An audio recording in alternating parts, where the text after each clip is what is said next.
Ok, galera, vamos dar continuidade aqui à nossa integral indefinida e agora nós vamos construir uma tabela de integrais, né? A partir de uma tabela de derivadas, nós vamos construir uma tabela de integrais, ok? Então vamos lá. Como a gente viu na última aula, uma integral é justamente que função eu tenho que derivar para encontrar aquilo que eu estou querendo integrar, né? Então vamos lá, vamos construir uma tabela de integrais aqui nessa aula de hoje. Vamos começar com a função polinomial. A gente sabe lá que em derivada, se eu tenho uma função x elevado a n, a derivada, o n desce, né? Multiplica o x elevado ao n menos 1, aí cai uma unidade. Então vamos pensar o seguinte, então quem vai ser a derivada de x elevado, a integral, desculpa, de x elevado a n dx? Eu não quero mais a derivada, eu quero saber quem é a integral disso aqui. Bem, gente, que o expoente, ao subtrairmos 1, que expoente, quando a gente subtrai 1, a gente encontra esse n? A gente tem que pensar nisso, né? Pensa aí, ó, n mais 1. Se eu somar n mais 1, depois eu tirar 1, eu volto para o n. Agora embaixo, veja só, vou ter x elevado a n mais 1, quando eu derivar isso, lá em cima cai para x elevado a n. Só que aí eu caio em outro problema, que olha, é o n mais 1. Eu não sei se vocês lembram no primeiro vídeo de integral, a gente tinha um 3, né? X ao cubo. Aí quando eu fui lá tentar derivar, eu fiquei com um 3x aqui, me atrapalhando. E eu precisava acabar com esse 3x. Aqui agora eu preciso acabar com esse n mais 1 que está multiplicando x elevado a n. Porque eu quero encontrar uma função que quando eu derivar dê x elevado a n. Não pode ter nada aqui multiplicando ele. Então o que eu faço para resolver esse problema? Então a gente vai lá agora e dividimos esse n mais 1 aqui, ó. Vamos tirar esse n mais 1 que é o problema, dividindo essa função aqui por n mais 1. Veja só. Se eu derivar a função x elevado a n mais 1 sobre n mais 1, lembrando que n é um número, né? Então eu não mexo nesse n mais 1 na hora que eu for derivar. Lá em cima, a unidade do n vai cair uma, né? N mais 1 menos 1 vai cair para n. Esse n mais 1 que era o expoente vem multiplicar o x elevado a n, só que embaixo eu tenho um n mais 1. Então, eles vão se anular. N mais 1 divide por n mais 1 se anulou, né? Dá 1 essa divisão, sobra o x elevado a n. Portanto, pessoal, a gente pode concluir que a integral de x elevado a n dx, lembra que esse dx ele tem que constar, né, que indica quem é que a gente está integrando, é a constante de derivação, é a variável de derivação. Então, x elevado a n dx, a integral é x elevado a n mais 1 sobre n mais 1, tá? Mais c. Mais c tem que ter sempre porque essa integral é uma integral indefinida, né? Eu posso somar qualquer valor ou subtrair qualquer valor que eu continuo derivando e encontrando x elevado a n. Tá, gente, na prática é o seguinte, se eu tiver a função x elevado a 5, quem vai ser a derivada? X elevado a 6, uma unidade a mais, dividido por 6. Não tem erro, gente. Muito simples, tá? Essa derivada da função polinomial. Só uma observação, pessoal. Quando eu tiver um x elevado a zero, que no caso é 1, derivada só do dx, não aparece nenhum número, derivada de dx. Eu vou colocar isso dentro da função polinomial. A derivada da função dx é como se fosse um x elevado a zero. Então eu teria que acrescentar uma unidade ao zero, ficaria 1 em cima do x. E dividiria por 0 mais 1, que daria 1. Como 1 é neutro, então não apareceria nada embaixo nem nada em cima. Então seria simplesmente a derivada de dx é o x. O mais c é só a constante de integração. Então, a derivada de dx é x, como é indefinida a integral, então x mais c. Já aprendemos duas regrinhas para integrais. Agora vamos lá, função exponencial. Então vamos lá, lembra lá que a derivada de a elevado a x era a elevado a x vezes o ln de a? Então, galera, quem vai ser a integral de a elevado a x? Bem, quem é que eu devo derivar para dar a elevado a x?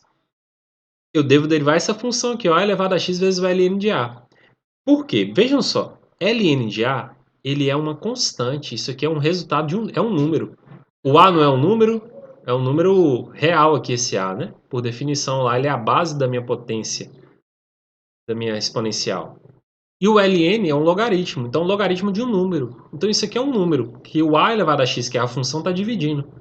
Quando eu faço essa derivada de a elevado a x, vai dar a elevado a x vezes ln de a, que vai cortar com o ln de a aqui de baixo, e eu encontro justamente como resultado o a elevado a x. Então por isso que a integral de a elevado a x dx é a elevado a x sobre o ln de a. E o mais c é a constante de integração. Vamos lá, prosseguindo.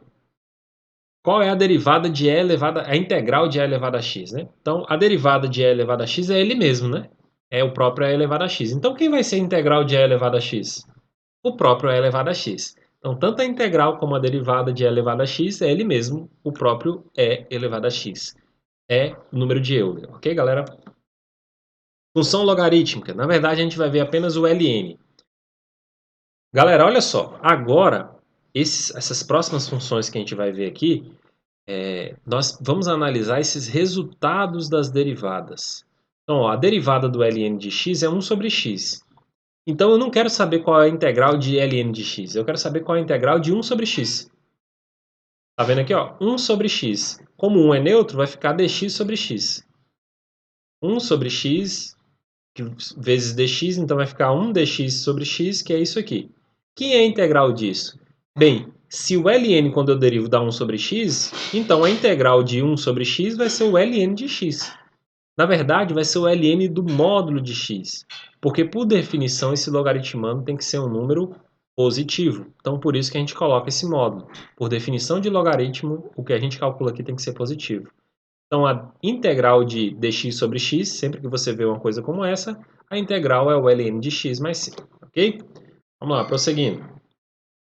Agora, funções trigonométricas, seno, cosseno, tangente, cotangente, cossecante, e depois eu vou apresentar mais 3 para vocês que vocês não viram aí no curso de derivadas, tá? Então, ó, como a derivada do seno é cosseno, então quem é a integral do cosseno de x? A integral do cosseno de x é o seno, porque é justamente quem eu derivo para dar cosseno. E a derivada do cosseno não é menos seno? Então, quem é a integral do seno? A integral do seno é menos o cosseno.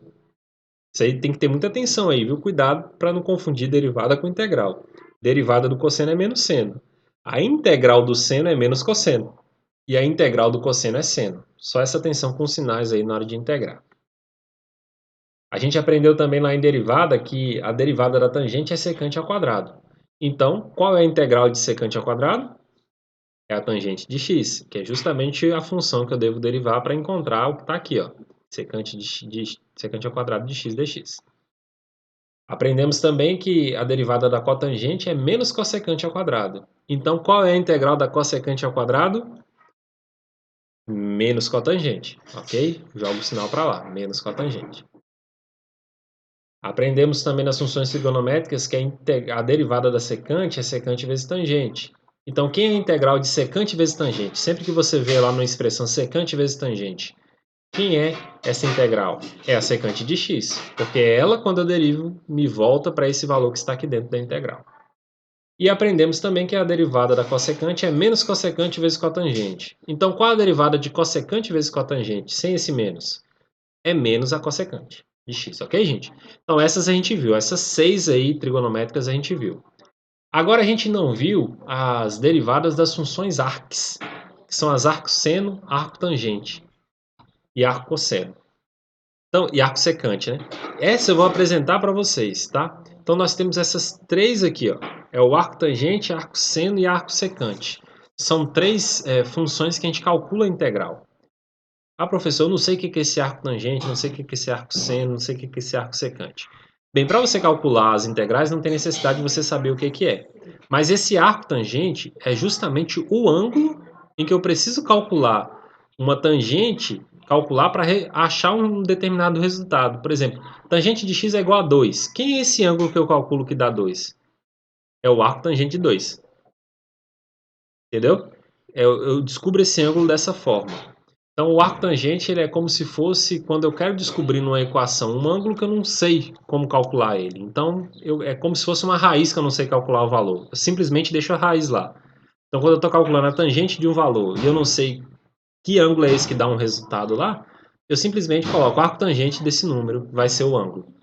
Então, arco tangente é isso, tá? Depois a gente estuda mais profundamente sobre isso. Mas o que a gente sabe é o seguinte, que se aparecer em qualquer expressão de integral dx sobre 1 mais x ao quadrado, o resultado dessa integral é arco tangente de x.